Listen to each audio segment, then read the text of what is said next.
next fight. Beterbiev's next fight. Yeah, you guys Joe got me Smith. saying I think that was going to be a good one too. because that should be interesting. That'll answer a bunch of questions too. I think they're clearly the hardest punchers in the division, Joe Smith and him. The thing about Beterbiev that bothers me is the fact that no matter how fucked up he gets, that motherfucker still keeps coming forward with as much power as round That's one. because he ain't never fought no real puncher for real. Who the fuck better be a fault that's like a I real wouldn't say puncher? that's exactly true. I couldn't even name a better beef opponent, to be honest. Bosnick? Oh, Shit, okay, why you okay. bullshitting Never Joe mind. Smith? Shit, he got a shot if you ask me. If he can land flush. Yeah, he's got power. He's got power. Boogeyman about Joe Beterbiev, Smith bro. is Boogeyman technique ain't all the Beterbiev, way bro. there. They waiting that strong motherfucker out. And then I think I see some highlights of like some dudes that I never heard of. I mean, shit, man. I don't know a lot of Beterbiev's opponents, but he's been dropped before, right? I mean, never Hell like yeah, really hurt. Beterbiev have been dropped before. But I don't know if he's been hurt, to be honest.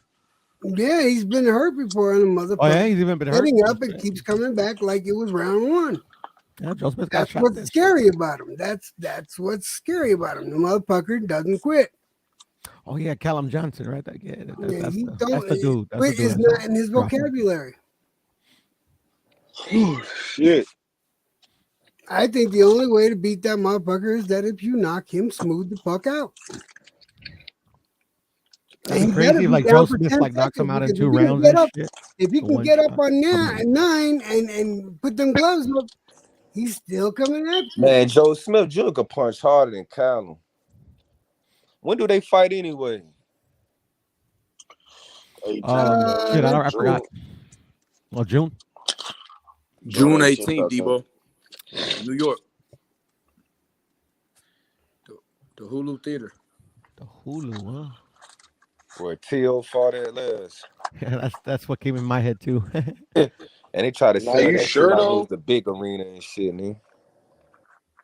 Well, why do you say did they cancel it or something? June 18th. June 18th in Berlanga. That's where Berlanga last fought with the Hulu. Beluza? What? No. Hey, speaking of Belonga, bro, what's up with Belonga and fucking the dude who lost to Joe Smith? He said he want that Belonga smoke. What's bro? Jesse Hart? When I lost to who? Jesse Hart. Jesse Hart. I mean, Jesse Hart need to fight Morrell. That's what my boy H Money fronted him about that shit. Huh?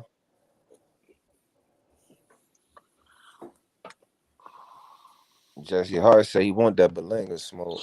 Hey, anybody want to give up a spot real quick for my boy Gusto? Come back, Gusto. Yeah, Gusto, come back. Nah, hold up, Debo. I want you to meet the homie Gusto. Yeah, I want you to meet the homie Gusto. Come back, Gusto. Fuck, bro. Yeah, I told you, man. Just let me know if you want me to step down. Nah, you been chilling. Hell nah. You good. Yeah. Hey, what up, Rich? What up, though, man? I see you rolling up, man. Devin Haney, man. I heard he loving this top ranked lifestyle on ESPN. You feel me? He loving it over there with Bob Arum, dog. That's what it seemed like. Hell really, yeah. what You it seen him seemed with like Shakur is Bob Stevenson? Arum. He over there with Shakur Stevenson, nigga. He loving that shit. Yeah. I think they gonna end up fighting Devin Haney and Shakur Stevenson. I think they gonna fight for the number 1 pound for pound. I think it's gonna be a super fight. That'd be a good one right there. Because I want Shakur to do shit right. I just want him to clear out that the division he's in now, and then because he's doing it perfect. I love his plan. The fight he's doing it perfectly. He's doing it the way it's supposed to be done. Don't rush him. Don't push him. He's going just fine. He's fighting the right fights. He's fighting up in it. He's fighting a few times in the year. I don't want to fuck that up by rushing anything. He'll get there. They're both young. They're both fucking young, man. Young, so they're gonna meet up. Hey, and when they meet up, it's gonna be a fucking super fight. Yeah, I can't wait for that one. But first thing first, Devin Haney and Kambosos, Shakur Stevenson, and Oscar Valdez. But Rich, your boy Devin Haney going for history, man. He going for the real undisputed, they said. The youngest undisputed champion in the history of boxing, nigga. That's history. He do that. That's like Derrick Rose winning the youngest MVP in the NBA. doing some shit like that. Yes, sir. Yes, sir. Man, that's crazy. Haney pulled that off. Man, Haney gonna be a legend, dog. That's like some shit Floyd never did. That's some whole other shit, bro. You know, that's like two other people aren't doing some. There's some other guys I didn't mention that also aren't full of shit. Like Nonito Donaire is also not full of shit. Your Danis Ugas is also not full of shit. We just saw? We got another fight just signed. Ioka, I think, and Chocolatito are fighting. Neither one of those dudes are full of shit. Yeah, no, you said Ioka and get any Chocolatito. argument from me there. Those are those in my opinion, those guys, they put in all the work. Yeah, like if you guys are talking about, let's talk about what you want to see is the best fight, the best. Why don't we talk about those fights where we see the best fight and the best? Like, why? Because they're doing it though. That's it. Why is there having this bitch fest about a bunch of dudes that aren't fighting guys that we would like to see them fight? Well, I'll explain that real simply. All right, these guys are in prestigious. They're in prestigious weight classes that hold a lot of history. A lot of battles been fought at those weight classes, and these guys are acting like bitches. 168 is not one of those divisions. Sorry, Electro. I mean, I'm with you all the way until you listen. I get that Canelo's got the cachet and he's got the name and all that shit. But I'm not talking about Canelo. But that's what we just spent like an hour fucking bitching about whether or not. I've been trying to avoid the Canelo conversation. I just hate. Why we gotta avoid the Canelo conversation? We should talk about every fighter the same way. You know what I mean? But I want to welcome my brother OK Gusto to the panel. Gusto, it's been a minute. I know you out there, boxing. You a young amateur heavyweight doing your thing, man. And we started this thing about a year ago. I mean, more than a year ago, almost 2 years ago, with this Real Devin Haney podcast talking about Devin Haney. And look now, Devin Haney going for the undisputed, man. And you've been a Devin Haney fan since day one. Man, what you think about Devin Haney versus Kambosos? What's good, y'all? It's good. H Money the GOAT. You know what I'm saying? My boy doing this thing. Was good to the panel. Just checking in. What's up, bro? For my run. What's up, Gusto, man? You ain't gonna say nothing? What's up, man? No, what's good with you, Alec? What's good with you, Jad? You know what I'm saying? I'm about to go on this run. I'll be watching them posts, man. You know that. Yeah, I'm training this shit. I'm about to go on this run, but yeah, H Money, you right, bro. 2020, nigga, H Money was the first nigga I heard really talking about. You know what I'm saying? Devin Haney's greatness. Like everyone who know H know that H was on it real early. You know what I'm saying? About the dude's skills and his ability, and it's Devin. Been called out a lot of names for a lot of years. Niggas thought he wasn't with the smoke, but he was just buying his time, patiently waiting. You know what I'm saying? Till he got his opportunity. Now he with top rank. You feel me? He getting that. You know what I'm saying? He on the other side of the street, enjoying himself. Finna get this 3-fight deal going. You feel me? Like I'm excited for the nigga, bro, because I know what he capable of. I know what he finna do to Kambosos. Yes, I got my money on Haney. Whoever want to bet, I'm taking all betters. You hear me? I'm taking all betters. You hear me? So I'm excited, bro. I'm already knowing, bro. He gonna beat the shit out of Kambosos. You know what I mean? So you don't think it might be a possibility of him getting robbed by the Australian judges? It's possible, but he knows that better than anyone. So he not finna just allow himself to get robbed like that. Trust you're gonna see the best Haney possible. All I know is I want Devin Haney to win, but I just know one thing: he can't fight George like he fought JoJo. That's all I'm gonna say. What you mean by that? I mean by what I mean. How he fought JoJo, he can't fight George like that. He gonna get robbed. They gonna rob his ass. Styles make fights, bro. You feel me? Wait, but how did he fight JoJo? But if a little ass JoJo who not as fast as George can get in there and get some punches in and shit, what you think George gonna do if he come in there like that, man? Cause George got quick hands. We can't sleep on George, bro. It's gonna be a whole thing. Bum for real. Look. Teofimo didn't use his jab, bro. Styles make fights. That jab will disrupt George. And that's what I agree with you. He has to use that jab for the whole 36 minutes. To me, I feel like he can't trade with George at all. He's got to fight on the outside the whole time. Yeah, he gonna box the shit out of him. Yeah.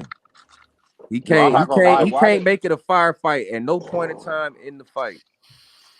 bro George Kambosos is not dangerous like that? Like, where are He's y'all not. coming with this shit from, bro? Well, I don't know where That niggas nigga, got this from. that Anybody with nigga is quick not a ass power hands is puncher, bro. dangerous, bro. You tripping? Bro, That that nigga got nigga, better. no, He got no, better y'all Devin, keep hands than nigga, Beef Devin's Seven, just bro. as fast. y'all Devin's keep just as saying fast. like he can't get He's into a fight. faster than This nigga Devin, does bro. not hit hard. The only No, Cool, he thing bro. about doesn't. Devin, he No, got he's better not, bro. timing though. That's what he got. He got Timing Better advanced beats timing. timing, speed. accuracy, That's all we and need is speed, bro. timing. Go watch this nigga George, bro. This nigga, he's not that guy, bro. And I keep hearing this firefight shit. Like, it's damn near Devin can fight that boy. However, bro, y'all go. That's what I'm saying. Like, Man, if this he Yep. nigga make it a is not. firefight, that He means not George better gonna than get them. punches off in the crowd. They gonna be persuading the judges. No, he can't do that, bro. Not in Australia, maybe in Oakland or Okay. America. Yeah, he coming there, think man, trying to trade and shit. He fuck around, he gonna lose on a fucking robbery. He gonna get Jack Catterall, nigga. We seen what happened with that nigga. Nah, yeah, and that's a good Y'all point. Like, can't maybe sleep if you on worry these about the judges. That's where robbery. I'm at. Like, I got You're something gonna on get Jack film. If Carroll. he doesn't put on like a Jack master Carroll. class performance on him, I can see him getting robbed, man. You ain't gonna get robbed, bro. I'm trying to tell you, you gonna beat the shit out of nigga, bro. It's a difference, bro. Kambosos is a good fighter, bro, but this is just the difference in levels. Like how Shakur just came in there and embarrassed Jamel. It's just levels, bro. We about to see levels. Most definitely levels, bro. I don't think George is yeah, bro. George got a lot of you niggas fooled, bro. Like, and I just went back and watched Like the you fight gotta see, last bro. He night. fought Teofimo at his worst, bro. That nigga fought Tio, and now no excuses for Tio. Tio lost straight up. You feel me? But at the same time, we know what the nigga was going through, bro. So it's like that. And George went tooth and nail with the debilitated fucking Teofimo, bro. You know what I'm saying? So it's like it's just levels, bro. These young niggas is different, bro. And he finna Devin Haney finna show y'all niggas off on June 5th. Yo, H, I'm good. I'm not stepping down, but I'm gonna shut down my cam and mute my mic. If somebody else needs to come up, you go ahead and pull me down because I gotta be a while. I gotta take care of something real quick.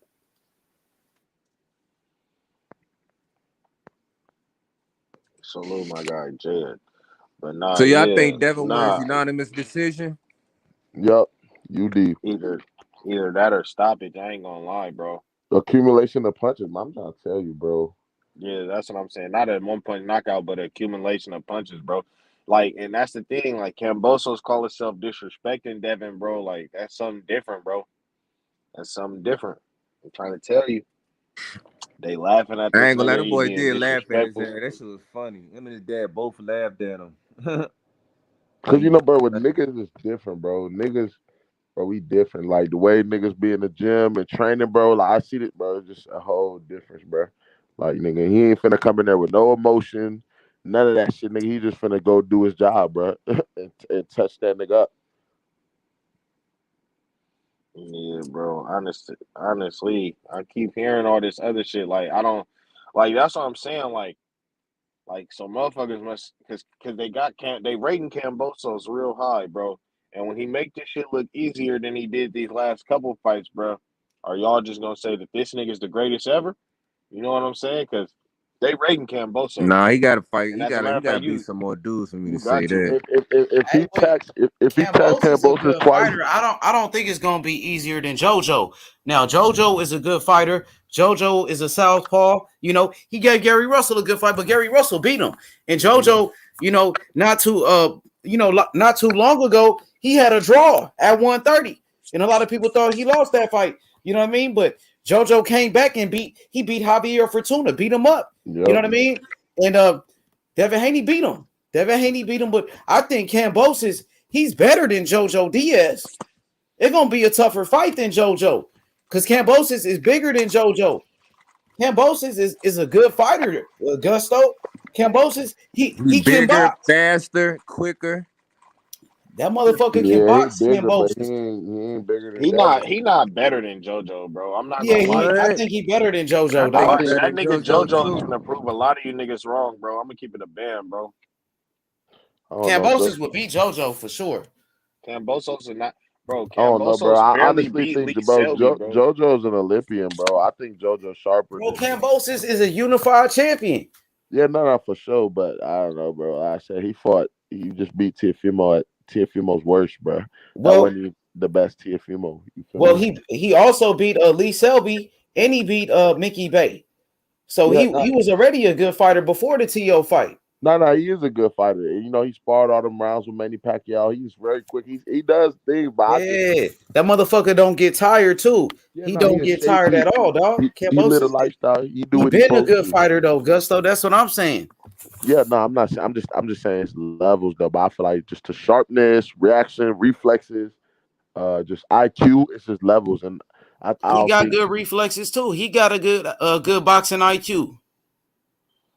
Yeah, I don't know. Maybe I gotta watch him more. But for what I've seen, it's you know he's nice, but he ain't. I just feel like Haney, Tiafimos, them niggas is just like a step above him, like as far as skill, IQ, ring generalship. Like I feel like they're a step above George. You know, George's a great fighter. I ain't taking nothing away from him. I just got Devin winning that. You know, he gonna make it look easier than what Do people you think think. Devin Haney made it look easy against JoJo? Made it look easy. Yeah, he got touched up, but I think he made think he made it look easy, bro. JoJo's a great fighter, bro. All right, what you think, Debo? You think Hey, Devin Haney made it look easy against JoJo Diaz?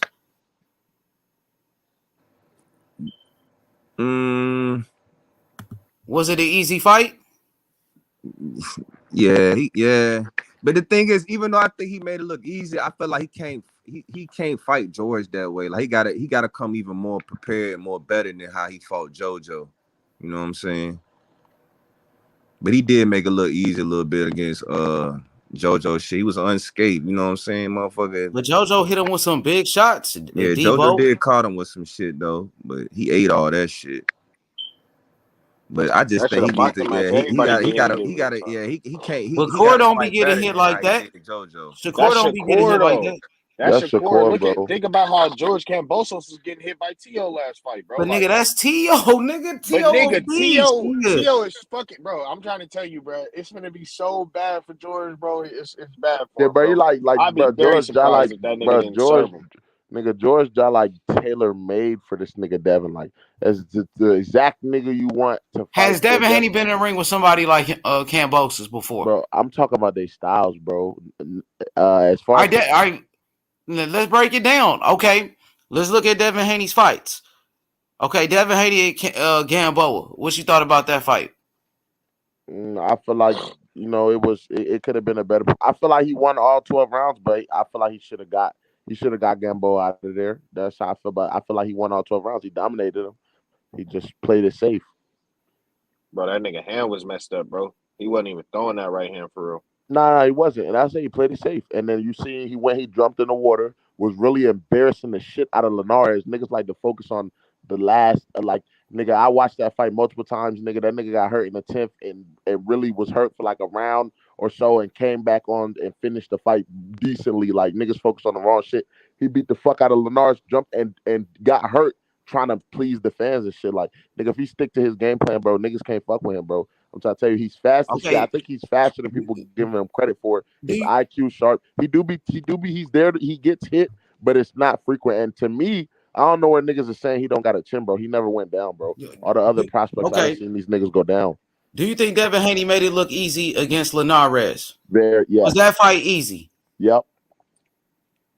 Up until he got caught, he beat the shit out. He was beating the shit out of him. But he got in some trouble though. Yeah, nigga, that's boxing, bro. But play the whole fight back, bro. We talking about a 12-round fight, nigga. It's 12 rounds. That Yeah, nigga whooped the 12 shit round out of fight. that nigga. Nigga was in Was it an trouble for easy like fight though? I mean, if less you than a win round. 10 rounds out of 12, yeah, I think it's an easy fight. What you think, Rich? You thought that was easy? Man, I ain't seen this nigga Devin not blow. Like, I've never seen Devin not blow out the comp, bro. Them niggas be getting blew out, bro. In layman's terms, bro. Them niggas not ready. Kambosos is not the guy to beat him. And he just gonna show that shit on June 5th, bro. Like, I don't even think they gonna fight twice because I don't see DeBella. I don't see them niggas seeing it as a good career move. Unless they might see it as a good money move, but this whole ass, It it depends might on the be first career fight. suicide, bro. The first fight gonna be huge, nigga. This fight right here about to be so big, like they might have to do it again, nigga. That's how good this one gonna be. Gotta do that shit again, Rich. See, and I ain't gonna lie, bro. We acting like this nigga not the one that was coming off split decision wins, bro. Controversial wins against regular niggas, bro. Like Who George? Kambosos, yeah, bro. Like Yeah. this nigga, it's finna be ugly for him, bro. Like it's no way around this shit. He might get stopped. No cap. He might get stopped, bro.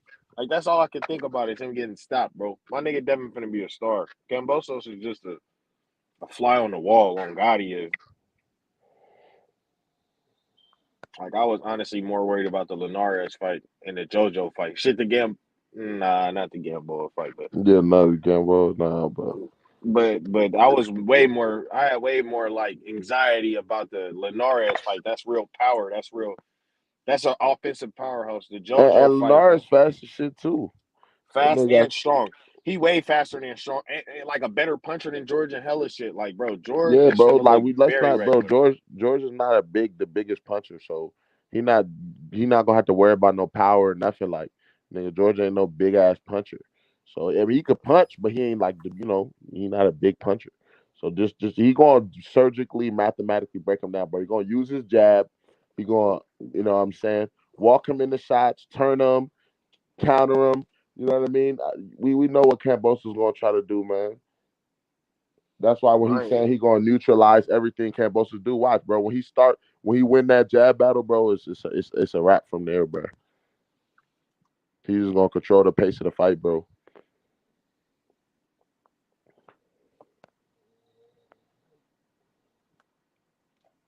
Out of and I, curiosity, what do they have? That are there any odds Fights of yet? Devin Haney is really the real deal. Like this is the fight right here at the highest level to Yeah, show if Devin Haney is really the goods, and if he's not the goods, we will find out in this one. for sure, I'm trying to hundred tell percent. you, Kambosos is not the guy that y'all should be like doing To that test type them of with. test with.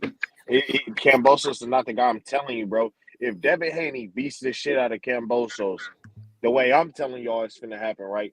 Then the day after that, Kambosos is nowhere near as good as JoJo, and he's nowhere near as good as Linares, bro.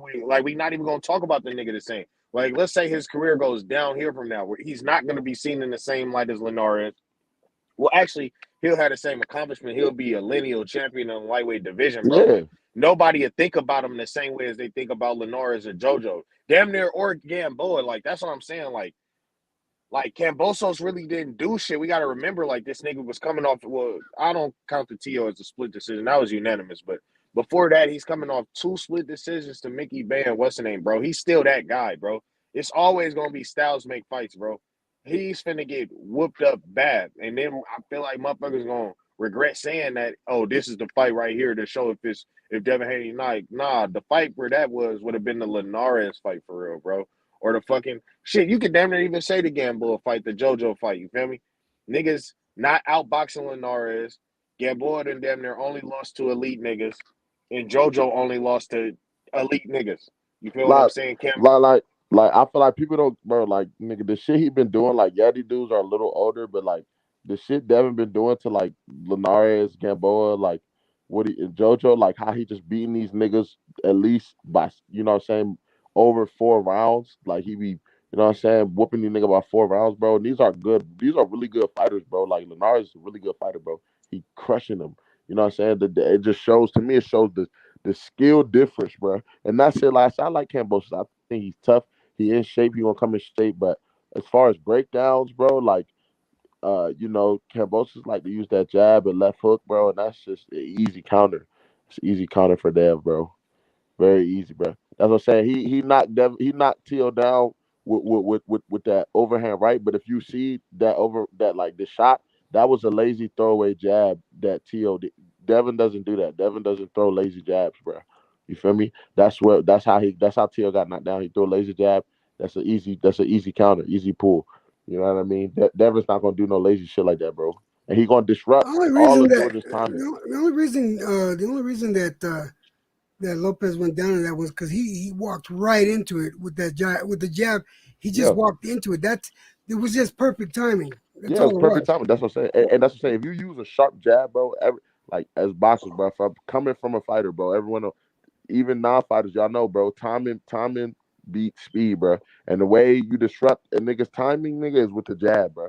either to disrupt. He gonna disrupt Kambosos' timing because you gotta see Kambosos would reset a lot. You know, if you was watching the Teal fight, he reset a lot, then time him with his left hook. You know what I mean? The Teal, especially when Teal started getting tired, you're starting to see it more and more. That's not gonna happen with Dev. We know that. We know the conditioning for Dev is gonna be on point, 100%. You know the hard work. We don't gotta worry about all the extra shit, bro. The only thing, and like I'm saying, I'm not even worried about y'all want to talk about Devin's chin. I'm not, because Kambosos is not even a puncher like that. Like I just don't see any threats he shows to Devin, like major threats. Bro, Kambosos dropped Tio. Kambosos can punch though. Tio I ain't was saying already he's that chinny though, knockout bro. power, but he can. You know what I mean? He can drop you, and we seen Devin Haney did get hurt. Like any fighter can be hurt now. You know what I'm saying? So you But can't Tio had already. underestimate Kambosos' punching power, even No, though he's I'm not a not. big Listen, puncher. his punching Tio had power. already got dropped, He's an bro. accurate puncher, Kambosos too. Yeah, but he's not a big puncher. That's what I'm saying.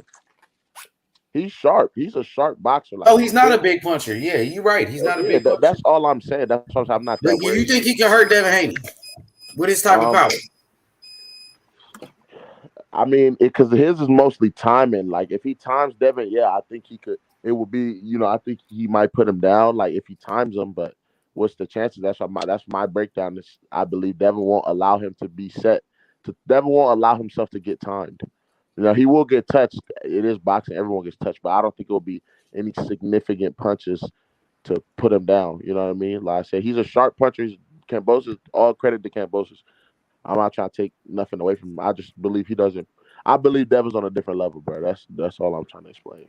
There is the one vulnerability, right? I think that can happen is Devin gets dropped because he's not sure if he's a boxer or a puncher, right? Instead of if he just sticks to his IQ, but he hasn't been dropped, right? So Never. he got hit hard flush by harder punchers than Kambosos. But let's say he has one of those lapses in judgment. For some reason, Devin thinks he can trade with the dude, and he sits in and gets caught. That's about it. But Devin is like that jab, his feet. He's a to me what he's great at. Like so far from what I've seen from Devin is maintaining distance. He's a master of distance. Kambosos is going to have to do something different to get in that I've ever seen him have to do against any other fighter. And maybe he can do it. He's got also quick hands and quick feet, but I just think that he's going to have a hell of a time collapsing that distance. Yep. Unless Devin has some sort of brain fart identity crisis and tries to turn. And that's what I'm saying. That's what his previous fights were to teach him that. That's what that wobbling when he got wobbled from Linares. That was what that was for, to teach him not to take dumb risk unnecessarily. If you coast and just coast, I feel like he's gonna come in with a sharp mindset to stick to the game plan. I agree with what you said, Smoke. If he stick to the game plan and don't do no dumb shit, yeah, this should be an easy victory. Will Devin Haney have to take risks though? He's But- fighting in Australia, Smoke. Will he have Yeah. to take those type of chances to win this fight? Not really. I think that as long as you stay in control, like listen, like so everyone's like Australia, and home fighter. To me, like the Pacquiao thing, it wasn't really about bad judges. It was about bad refereeing. So and Kambosos is not like he's not gritty and dirty like Jeff Horn kind of thing. Like, and not only that, I don't think like Jeff Horn was a way bigger dude than Pacquiao. So that whole roughing up thing is what helped him win. First off, George Kambosos isn't that dirty, and second off, Devin Haney's the bigger dude. So they're like, I don't even think that's going to be a helpful thing. Like, I don't know. I feel like the dude's he should be able to outbox him. The one thing Kambosos has that is a little bit different than Haney's last opponents is that output, and he's a straight dog. Like we saw the heart of Gamboa, but he was just past it. His accuracy wasn't there. He wasn't setting shit up. I think Kambosos will be a little bit more. Like, I think he'll be a lot more game, and he throws a lot of shots, but I don't think he'll be able to beat Devin's jab and feet. Well, let's get one thing straight, Smoke. Yeah, Kambosos will get away with what he can get away with. Because if you watched a few of his fights, I have. There's been elbows that he didn't get called on. There's been shoulders he didn't get called on. He'll get away with what he can get away with. He's just not blatant about it like a lot of other fighters. I'm But just saying he'll he's just slip it not in Jeff there if he Horn with. can. Like Jeff Horn was like straight, like, you know, he was half a wrestler. He's like that dude, like most of his game was dirty boxing, right? Like it wasn't like he just used that to mix up his game. Like that was his game. Being bigger and rougher than Manny Pacquiao. Like that's how he won that fight. Like it was him roughing Manny Pacquiao up, the smaller guy. That like Jeff Horn, like Kambosos don't have that. Like he can foul and all that shit, but I don't like Devin Haney is also not a Pacquiao. Like I think Devin Haney knows how to get dirty too. Bro, I'm not gonna lie to you, bro. I just watched that fight with him and Tio the other day, bro. What I seen Kambosos prone to doing was shooting a jab followed by a left hook, either Yep. up high or down low, bro. And it's just not gonna cut it. Like Tio can't really fight going backwards, and I seen that with Kambosos too. Like Kambosos wasn't really trying to fight off the back foot as well. He looked great going forward, bro. Devin is gonna be able to come forward and walk backwards, bro. Yep. I don't think there's any version of Devin. Like even if Devin tries to like trade with him, bro, like he's just gonna serve him, bro. Like he just does not have the tools. He does not have the offensive wherewithal. Like I know he doesn't have the defensive wherewithal, but he doesn't even have the offensive wherewithal to fuck with Devin, bro. Like this shit is gonna be very one sided, bro. I don't see this as a close fight at all.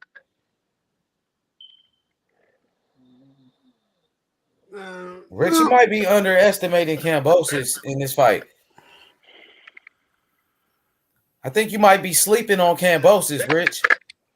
Nah, I don't think I'm. Nah, I don't too much be wrong about these things, bro. I don't know. I was getting laughed at when I was saying don't sleep on Kambosos against Lopez and Yeah, because Lopez was such a beast at that time. We was yeah, like, there's no way he could beat Lopez. I know. Lopez just beat Loma. So yeah, I'm not sleeping on Kambosos this time. I do think Haney can pull it off though, because Haney's not going to go in there with the same game plan as Kambosos. Because in my honest opinion, if you have a proper game plan, Kambosos can be beat. He's not like that this outrageously talented boxer. He's a good boxer. Don't get me wrong. But for the likes of a Haney or a fucking Loma, yeah, Kambosos is not in that league. Not in Yeah, that league. that's what I was saying earlier. He's not in that league. Haney just needs to make sure that he sticks to his guns, stick to the game plan. Don't make mistakes. Don't make too many mistakes. Put it that way. Mistakes are always made in fights. But EJ, how do we know Haney is in that lane? He'll show you. I mean, how do we know I'm just saying, like, I know, like, I feel like Devin Haney's a beast. Devin Haney look like he's the goods, but do you feel like Haney has showed that he's in that lane, or did Kambosos show he was in that lane when he beat Tio? I don't know, bro. I just look, all right, he beat Tio. Yes, he beat Tio. But I'm gonna say it. Like, you know, people don't like me saying this, but look, he caught Tio on the bet. I'm not making excuses for Tio. Tio it's the lost. truth. It's the truth, though. He caught Tio on a bad day on his best day. That's the truth. That's just the fact. And Kambosos been having good days before that. He had a good day against Lee Selby. He had a good day against Mickey Bay. He dropped Mickey Bay in that fight with an uppercut. Well, we talking about the levels though. Like you talking about. I think Kambosos is the goods, bro. I think Kambosos is the real deal. I ain't gonna lie. I mean, I think he's a good fighter. I just think he's B plus. If you sleep on him, he'll catch you. Put it that way. He's the type of boxer. If you sleep on him, he'll catch you. But I'm trying to tell you, bro, what Devin did to Linares, bro, them first nine, even that 10th round, because he really won that 10th round. What he did to Linares, the same Linares that got knocked out after that. No, Linares school. He was serving, bro. Though. That's what I'm saying, bro. Linares A lot of niggas, niggas ain't fucking with Linares in that way, in that manner, bro. Yeah, okay. So everybody took turns on knocking out Linares, but Haney couldn't do it. So it's like he's like the one guy everybody outbox hold on, though. Rich. let me speak. You've been on here for I don't know how long. You know what I'm saying? Talking nonsense and shit, but it's okay. So Is that Cosmic? everybody has Who is knocked that? out Linares, right? But Haney couldn't do it. So it's like the guy that you know what I'm saying that never fucked. You know what I'm saying? Everybody's fucking this whore, but What he is that, didn't man? fuck. What is that? And what do you Haney mean never. everyone is knocking out Linares? Right, exactly. Where'd you get that Everybody from? did. Where did you get that from? Who didn't knock out Linares? He's only been knocked. He's only been stopped Not twice. Linares. He's only Who? been stopped By who? twice. Okay, no wait. Linares got Nah, stopped many Nah, times, bro. he's Come been on now. stopped. He's been stopped. Man, I get this think Now motherfucker. Linares got stopped Goofy 6 ass up. times, bro. he got stopped He Yo, five. got goofy stopped ass 6 up. times. But He but got but what stopped is that? 6 times, bro. He's not a power puncher. So you talking about niggas Okay. knocking nigga? You could be losing a whole fight and knock someone out. Like that doesn't mean anything. That he No, didn't I'm knock. just saying, like Linares No, no, was stopped I'm talking to 6 whoever. times. Yeah, no, I'm And I talking to want to whoever. ask Cosmic a question. No, I'm Cosmic, do you feel talking to like Cosmic. Cosmic, do you feel like Devin Haney is being overhyped going into this fight with Kambosos? No, but it's the thing is like everybody's assuming that Haney already won. You know what I'm saying? This is the thing. How do you beat a guy in Australia? Like, how are you gonna do it? How are you gonna do that? So, like, I don't hear nobody breaking anything down. They're just saying Haney's gonna win, like magically. You know what I'm saying? Like, what is he gonna do? Is he going to use his jab? You know what I'm saying? Like, Niggas use said his that multiple Hold times. on. No, okay, Gusto. You know you've been on here for a while. You haven't said shit. You haven't I broken said it that in multiple any times. I fights. said he's gonna You use the haven't jab broken. multiple No, times. okay. Okay, but I'm just saying. So you're going to use your jab for 12 rounds and be a champion, you know, that has 3 belts. You know what I'm saying? Like, well, he's considered undisputed. You know what I'm saying, in his hometown. So you're going to beat that man? How? With a jab? No, you can't. Outboxing the shit out of him. Yes. No. You're going to have to pressure him. You're going to have to push him back. I'm telling you, that's the way it works, bro. And then when you wrong, right? And then when I'm wrong, then you're going to be saying, "Oh, he got cheated." Because guess what? He was moving. You know, he was moving around and you know what I'm saying, not trying to beat the champion. Because he is considered the champion, you know what I'm saying? In his home country. So every time you So get what is on he here, no, you no. ask So Rich, motherfuckers to break down fights. now I want Rich. you to break down how Yeah, George because he didn't break Kambosos down shit. beats Devin in a boxing match, bro. Easily. Like, how does So George He's beats going to Devin be easily. yes. Listen, bro, this is the thing, right? You can time Haney's jab. You can time his jab and you can time his 1-2. You know what I'm saying? Like he'll do a jab and then he'll do a 1-2, right? You know what I'm saying? All you got to do is keep your hands up, and when he throws, step back and come in.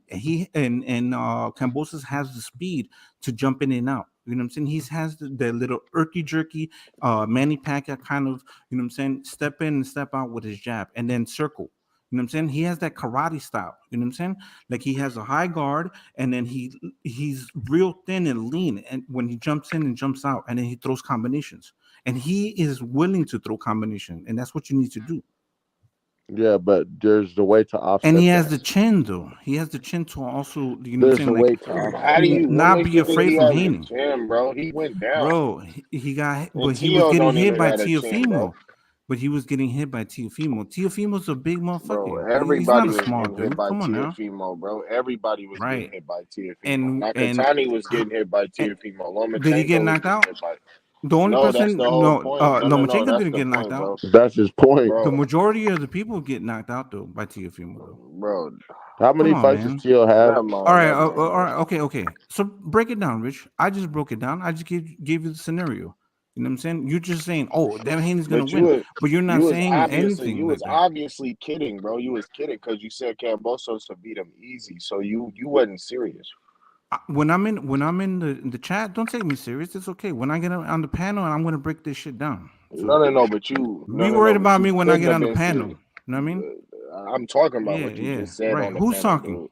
You That's couldn't you. have been serious. That's you. Who's You that? couldn't have been Is that serious. Rich? Come You on. know So who it break is. it down then. Go ahead. Tell me. What's he gonna do? How's Haney gonna beat him?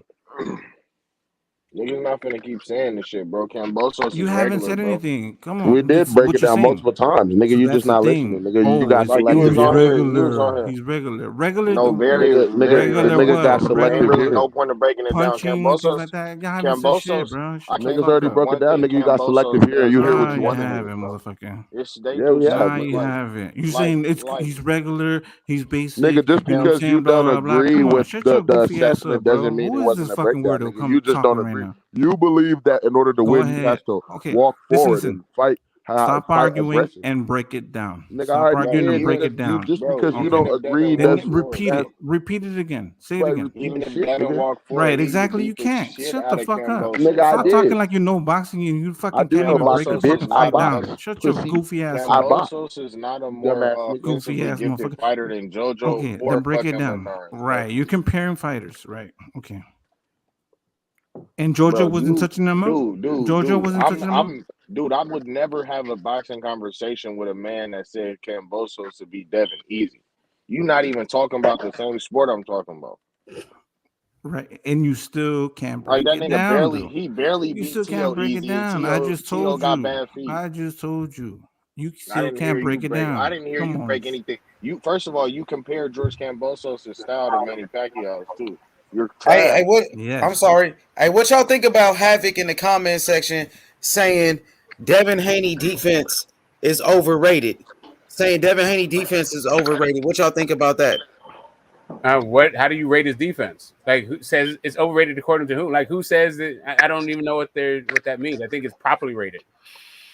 Like, nobody's saying that Devin Haney's the next like Sweet Pea or Floyd. Like, I mean, I heard people say he's the next Floyd Mayweather. yeah, but they're talking about the next Floyd Mayweather, not defensively. They're just saying Yeah, his just star power, and he's gonna like he's Well, making I his think way of the back. style of fighting too, right? With the shoulder roll that he trained with Floyd Mayweather. Yeah, but He they're was nobody's mentored saying by Floyd. his defense is as good as Floyd's. yeah, Like but I nobody's heard some talking people say about like Devin Haney has one Devin of the best Haney's like defense. Shakur has better defense than Devin. You know what I'm saying? Devin has good defense. regardless of that. Like I'm Smoke. just saying that like Floyd is mentioned as one of the best defensive fighters to ever live. Right? Nobody's saying that about Devin Haney. I think some people feel like Devin Haney, his defense is a top 5 in boxing. Top 5 defense. Do you agree with that? His defense is in the top 5 in boxing right now. Top 5 in boxing. All right, so who has 5 guys with better defense than Devin Shakur Haney? number one. I think Canelo has a better defense than Devin Haney. Gary Russell Jr. That's has better crazy. defense than Devin Haney. Okay. Shakur Stevenson has Yep. better defense than Devin Haney. Loma probably has better defense than Devin Haney. Definitely. Okay, that's 4. Loma. Demetrius Andrade. Demetrius Andrade definitely has better defense. Well, yeah, Not definitely. What about Usyk? Arguably. I'll go with that. What about Usyk? Usyk, yeah. I mean, Usyk gets hit with them right hands. He got that left southpaw, but he's pretty solid. Was good, bro. He's got a great chin, though. I mean, he's relatively top 5. He's top 10. Top 5, top 10. What's good? What's good? Hey, how do y'all? How can y'all? Hold up. What's good? How do y'all rate Loma as a better defender? I never said that. Yo, How get the can y'all? smoke. Canelo How defense can on you? point, dog. I ain't No, I'm not. because I'm both not of them saying use, his defense not on point. yeah, But how can we rate it better? both Loma and Haney use it. Like a lot of their defense is their feet, right? Mm-hmm. Yeah, but see that. Yeah, you're right, yo. Bro, that's Loma's offense though. He don't really use his feet for his defense. Hey, Smoke, do you think Lara got better defense than Haney? Lara, no, man. Lara don't have really good defense like that no more, bro. I'm asking Smoke. Oh, but does Lara have better defense than Haney? No. Yeah, he used to, but Lara's a different fighter than he used to be. Plant has good defense. Yeah. I mean, bro, come on, Augusto. Does Terrence Crawford Terrence Crawford have better defense than Devin Haney? No, he's Does Earl Spence? No. Hell no, bro. All right, well, let me ask. I got more fighters. But those are not defensive fighters. Neither one of those dudes are defensive Yeah, they're not fighters, defensive fighters. All right, does Usyk? No. I don't know. I think it's about the same. But Usyk gets hit clean with those, right? Like I think that's more of a stance thing. Like he has because he's a southpaw, he's susceptible to that. But I know who got the best defense in boxing, though, bro. Teofimo Lopez Jr. Shakur Stevenson, nigga. No, it's Teofimo Lopez. Nah, stop trolling. Come on, man. Talk real boxing, bro. Yeah, Gary Russell Jr. has better defense than both of those dudes. You know, fucking like come on, man. You know damn well. How does Lomachenko have this great defense, bro? I think if he gets with the Reynoso angles and feet. Yo, Smoke. I think if he gets with the Reynoso camp, bro. Offense. That same thing. It's the same offensive defense. The same thing. Does Tank Davis have better defense than Devin Haney? No, hell no, bro. Smoke. No, hell no. No, but they have different kind of fight. Like Devin Haney has great. I mean, sorry, Tank has great defense for a pressure fighter. Yeah, agreed. They have two different styles, so it's a different thing. But so you feel like Devin Haney's like a top 10 defensive fighter, top 10? You can say. Smoke. Yeah. I'll give him. That's good though. That's still good. Like because Ioka also has a really good defense. That nigga brother. Yeah, I'll give him top 10. Like off the top. Yeah, to put him in the top 10, that's good as fuck, bro. You know how many fighters? I don't know. I just don't know if that it's overrated though. Like I don't know. No, so you don't think it's overrated? If he's in the top 10, it's not overrated then. So that means no. I mean, but if you're saying that he's one of the best defensive fighters ever lived, then yeah, it'd be overrated, right? Yeah, if you're saying he's number one defensive fighter in all of boxing, yeah, that's overration. But you being realistic, the best defensive fighter ever lived, bro. Say again? Who do you think the best defensive fighter to ever live? The best defensive fighter I ever seen, like, in my time watching boxing has been Sweet Pea. But maybe you may make a argument for Willie Pep, but I didn't see Willie Pep fight. Or Nicola Locha, I didn't see that dude fight either. So, oh yeah. I'm gonna say I like James Toney defense. James Toney's nice as hell. That's a great defense. I like the dude. I like shit. I like Winky Rice defense. I didn't like Winky Rice defense. That fucker was just showed up. I used to like the high guard though. I ain't gonna. I like to not get hit. Like let a guy pound on you, then just be like, "Oh, it didn't hurt me." Like fuck all that shit, dude. No, but Winky was catching those shots with his gloves, though. To me personally, you're still absorbing punishment. To me, Winky Wright is the greatest defensive fighter of all time. To me, his defense is the best defense in the history of boxing. Winky Wright. Yeah, I don't know. I'm absorbing punishment. And you see most of these fighters, what kind of defense they use today? They use the high guard Winky Wright defense, like Earl. But forget most of fighters. We're saying like Winky Wright versus Pernell Whitaker. Pernell was like reflexes. He was like a cat in that motherfucker. No, I'm saying that Pernell Whitaker was like, you're not hitting me. He wasn't absorbing punishment. Yeah, Winky Wright was absorbing fucking punishment. Pernell was like more off of reflexes and like his speed and athleticism, where Winky was like his shit was like actual defensive techniques and shit, where he's out there blocking your punches. You talking about his defense? His defense at 135 was about speed and athleticism. Once he hit 147, he was out of that shit. 154 and 147, it wasn't about that. No, that's not really. I mean, that is defense, but you're in the high guard. That's like automatic, and you're taking punishment to block. That's technique, though. That shit is technique, and then it's what body. Like that. Bro, movement too as well. He wasn't just standing in front of you. Winky knew how to slip shots and all of that. Yeah, but we're talking about Sweet Pea here, you see, bro. like today, what defense Canelo use? High guard Winky Wright. What defense Earl Spence use? Hell no, it wasn't high guard Winky Wright. Yeah, Canelo is upper body movement. Canelo slips shots. Winky Wright absorbs shots. Winky did too. Smoke. I'll send it to you. Bro. I'm just saying that it wasn't high guard Winky Wright. But why we don't talk about Wilfred Benitez and George Bentos for being some of the greatest defensive fighters? I know they get old, but why we don't talk about those guys being one of the best? I mean, like if you're talking about the old guys, like Charlie Burley is really my favorite, right? Like if you really want to talk about it, like I love Charlie Burley's defense, but we didn't see a lot of his fights. So like I'm saying, like guys I actually watch fight is Sweet Pea. I saw Winky Wright, but like absorbing shots ain't cool to me. Bernard Hawkins is a really good underrated defense.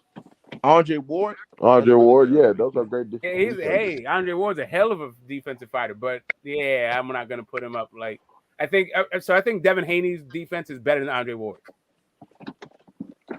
Hell no, I don't know about that. But I can't say that for right now. I don't know about that. I think he'll Andre prove Ward went he'll. through Hey, the look, Super bro. Andre Bowl. That, Ward. So Andre bro. Ward, like, listen, like, Andre Ward is a defensive first guy, and he created his offense off of defense. Like, I'm not. It's not that I'm hating on Andre Ward. I'm just saying that Andre Ward was, Anyway, Hell he no, was kind bro. of a Andre small Ward guy. was a master, though, bro. He Right, was like but a master he was a boxer. master at winning. Like, there wasn't any specific thing that I think it was just like Hell that's what no, the dude bro. Ain't did, other than his Toughness, art though, of like agility. Smoke is toughness, like. Exactly, it was his toughness. His will to win is the thing that separated him, not like Hell necessarily no, y'all defense. sleeping on. Yeah, I think Smoke knows. But I don't know. but Floyd I think Mayweather's defense to me. What about Floyd Mayweather's defense? I think Floyd Mayweather was one of the greatest defensive Yeah, fighters ever too. he is. Yeah. man. Right after Sweet Pea is Floyd to me. That from what I've seen. You don't got George Bento. You don't got Wilfred Benitez. You don't got Willie. Wilfredo Rodriguez? Yeah, No. Georgie Better than Floyd? Benton. Hell no. Georgie Benton, he did invent Yeah. He Georgie been the in Benton Philly Dakota was shell. though. cool, but Georgie The Benton was Philly. getting Floyd fucked Senior was up. talking about him, bro. Hey, listen, I like Georgie Benton. Don't get me wrong. Like, that's the dude that taught Yo, Sweet Pea. I understand. That's it. But George Benton was George getting Bento's fucked up. the Philly shell. H man, he been in the Philly shell, man. If I'm not mistaken. I'd like to stay on subject because Cousin asked how does Haney beat Kambosos in Australia? I figure if Haney starts off with a double or triple jab, parry to his left, no, parry to what do you call it? Kambosos is right. All right, bro. I don't think Kambosos hold is on. all Let me that good, bro. I break this just don't down. Let think me he's all try that good, so you can understand what I'm talking about. If he does the double or triple jab, right, parry to the right, come in with a left-right combination, and then duck down because that's usually when Kambosos comes in with a counter. He'll come in with the counter because if he thinks that jab is coming in, he's ducking down and he comes up with a combination. He can avoid the 3-shot because that's Kambosos' big thing. He has a three or 4-shot combination that he fucking lets out there in a quick burst. If Haney could get those jabs off 2 or 3 at a time, slip over, I avoid the shots that coming in, and then come back in with his combination. If he can do that consistently, bro. he could Alexis, point I up. just He don't could think he's point all up that like good, crazy though, bro. on I don't think Kambosos. Kambosos is all that good, bro. I just don't believe him, man.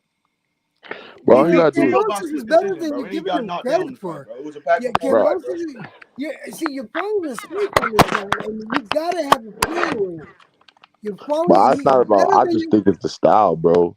His style You're just. falling asleep on his Yo, style, Gusto man. though, Devin Haney gonna fuck Kambosos up, my nigga. He is, bro. Devin Haney gonna fuck his ass up, Bro, bro. It ain't gonna he's be a fucking finna game. beat the But But he has to do I'm it by the scared. I'm numbers, man. scared He they're gonna can't go rob in my there. nigga though. I'm You scared can't about that shit. expect Just him like to they go did in there and Pacquiao win earlier, bro. just I'm scared because about he's that shit, Haney. bro. Bro, it's not He has just to because go in he's there with Haney, a game bro. plan. It's not because he's Haney, bro. It's the whole when he says I could already tell when he says he's gonna neutralize everything Kambosos does well, bro. I'm trying to tell you, he's gonna control him with his jab, bro, and step around. All you gotta do is turn. Every time Kambosos do Bro, turn, Kambosos puts when his he head, lands, he well, duck hold on, his when head he under, lands bro. one nigga, you let off 3, you're in and out, bro. You never stay in one spot. That's all you gotta do is keep switching positions while jabbing. And whenever Yo, Kambosos lands one, you give him 2 back, bro, and you get out of there, bro. He's Gusto. gonna control the distance. If he could use his footwork, control the distance, he's gonna dominate Kambosos. I'm not saying it's Let gonna. me ask you a question, Gusto. Let me ask you: is what I said valid? Yes or no? Yeah, that's part of what I'm saying as well. All right, all Yeah, right. If he does that throughout the fight, can he point up? Yes or yeah, no? which is very easy to do for him. Like All that's right, something. but Bro, if he the only points it reason up that he with, won that TO fight because of his output, bro. He got fucking dropped, bro. It was a 112, 114 fight, bro. It was a back and forth fight, bro. He did not look impressive in that fight. Now I give him his output, but Devin Haney's a more quicker fighter than T.O., bro.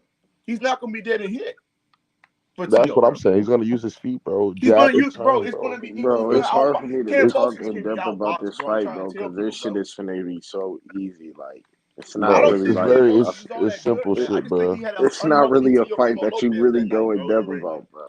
Because if T.O. Kambosos was is the healthy, one that has to like that has to do specific shit, or else he's just out of Yeah, luck. bro. Like, how's he gonna get in, bro? How's he gonna close the distance, Yeah, bro? that's what I'm trying to say. Like, He's gonna Kambosos have don't to got a lot take of power like punishment to that, close the Gusto. distance. Like, niggas He don't keep got a lot of talking. power like that, bro. He don't got a lot of power. I don't bro, think he hurt. I don't think he he's got a lot finna of get power, bro. busted up and hella shit. He got Because like a if you lot go of back and scar watch that tissue and Teofimo hella Lopez knockdown, that was a fucking he hit him over the head with the knockdown, bro. That's It what was I'm a flash saying. knockdown, man. Like, all that blood, bro. It's gonna be worse, bro. He gonna his face is gonna be touched Now up. I'm gonna give Kambosos credit. I think he's a good fighter, but I just don't think he's ready for Devin. Yeah, Man. I I think think Devin Haney got Kambosos is too many like a skills for B him, bro. class. He in the B class, bro. Right, a B plus, like right underneath A. But there's just a different level. I feel like Lomo was gonna do Kambosos dirty too. Like, I'm not. That's just I'm so there's just levels, bro. Like the footwork he's gonna use, and like if you just watch the Teofimo fight, like I said Styles. Everything I seen in the Teofimo fight that he did is gonna be even worse. Fucking with Devin because of Devin's style. It's gonna be worse, bro. Yeah. It's simple. If Teo's dad See, was giving him simple, T.O. style kind of plays to Kambosos' hand. I feel it does, and that's what I'm saying. With Teo's style, if his dad would have gave him some correct fucking training, correct No, instructions. bro, if Till was healthy and he had fucking defense and he stopped the output, he could have beat that man that night, bro. Yeah, bro. That's all you need is a Bro, jab, that bro. fight was close. T.O. didn't My throw no, nigga, bro. T.O. didn't use his one of my jab. dudes, right, Gusto, was there in the ring.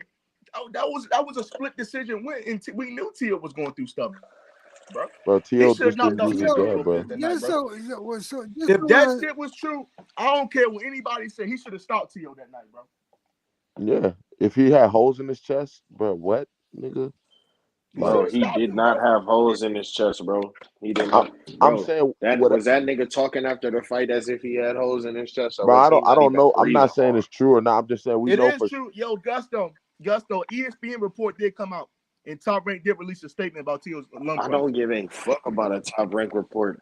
No, I don't Bro, give a that fuck was none true, of bro. that. You can't say that was an excuse, my nigga. That's true, bro. Bro, listen, bro. But no It's excuses, though. We common give no sense, excuses around bro. here, but it's People fucking tell true. you That matters. lies all the time, bro. It's common sense. After the fight, was T.O. talking as if he had holes in his throat? no. He was conversating and everything. He looked articulate. He looked like he was there, present. But I'm just saying, it's like he said, no, it's no excuses, bro. Once you sign the paper and you step in the ring, nigga, if you There's no injured, don't fight. excuses, though. When he But signed the contract, though, but he's a fighter. He ain't Gusto. I think you're a fighter also, right?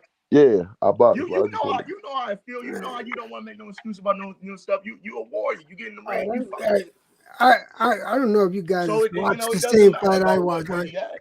Teofimo wasted the first 6 rounds, but then he started going back to what his normal game plan should have been from the beginning with Kambosos. Bro, I'm That not a being said, fanboy, bro. I Think just about know it, Electro. skills. I If don't know T.O. what the being fuck you get said, talking about, dropped, PBR. T.O. drops him. I think I ain't T.O. never walks been away a with the win, bro. fanboy in my life.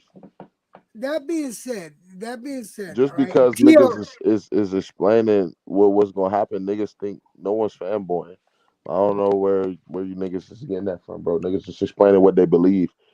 Just because my you problem, fanboy, no, you know what I'm saying, over Kambosos, what the fuck are you niggas my talking about? problem with what everybody's saying Come is on the this. panel, bro. Cape for your nigga then.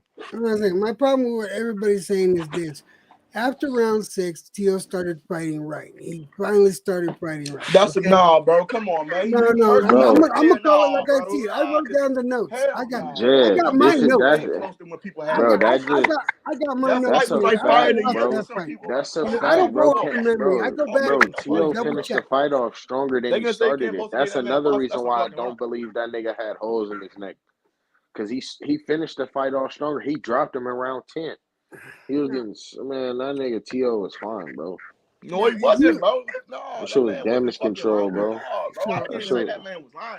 am I gonna Bro, be I I able didn't to didn't see see get the that this shit. in end so of I the can explain fight, why I bro. think I don't know Haney if he has was to lying. I worry and he disagree. needs I to don't think he was do lying though, certain brother. things, or am I just gonna get talked all over? So you Go guys ahead. asked the question and I want to answer it. I want to get my chance to answer it. No, let me answer it, but go All ahead. right. So, like, Sorry, bro. what you guys will need to understand is, after, in my opinion, because I wrote down, I'm going off of my notes. In my opinion, after round 6, that's when Tio started bringing back the original game plan, and he was fighting right. And surprisingly enough, Kambosos was countering what Tio was putting out, and Tio, in my opinion, has more output than Haney does. No, I don't believe so. You don't have to make an opinion of that, Electro. You can actually like see that, right? You can see the punch. That being said, that being like he said, did with Coleman. Kambosos was able. Electro did just like he did with Coleman. He waited on Coleman mistakes. He's a counter puncher waiting on your mistakes. So that being said, Kambosos can and will time up Haney. If Haney doesn't, Haney has to use. He can't because Haney usually does. He does a double jab. But he hardly uses the triple. He'll do the triple on occasion. He's dependent now to do the triple jab. He has to pivot and make sure that he gets inside. We got a Kambosos fan in here. Let's go, man. But it's a two different kinds of jabs. Like, okay, so it's a power jab. Tio is a flat-footed fighter for the most part. Haney is a guy who jabs from lateral movement. Tio's a flat-footed fighter. Tio smoke. No, I'm saying just he is, between the two guys, right? I can't disagree. Bro, that's not a what's the name, bro? That's just style, bro. Comparative. Like I'm just comparing the two guys. Tio's way more flat-footed than Devin Haney. Correct. The jabs are totally different. They're not the same kind of jab. But Tio doesn't even use his as much as Devin's. Like Tio doesn't. Yeah, exactly. It's not even they don't. It's not the same. Yo, kind of Tio jab. has more of a power jab though, bro. Yeah, but he doesn't use it. Tio uses not an his issue of jab. doubling it up. It's a totally different kind of style. Bro, Tio just uses his jab to set up his right hand. Tio doesn't use his jab. Exactly. And all Kambosos was waiting to do was counter the right hand. Yep, that's all it was. That's all Tio had though, Smoke. That's all the man had. Exactly. That's what but you could see that's what Kambosos trained for. Tio turned himself into a one-trick pony. And Kambosos trained for it. And that's my point. Devin will offset. But do you think that fight could have been different if Tio had some skills, bro? Bro, no, it could have been different if he had. Listen, it could have been training, different, bro. If there's a lot of things, right? Like I think he went in there with the wrong mentality.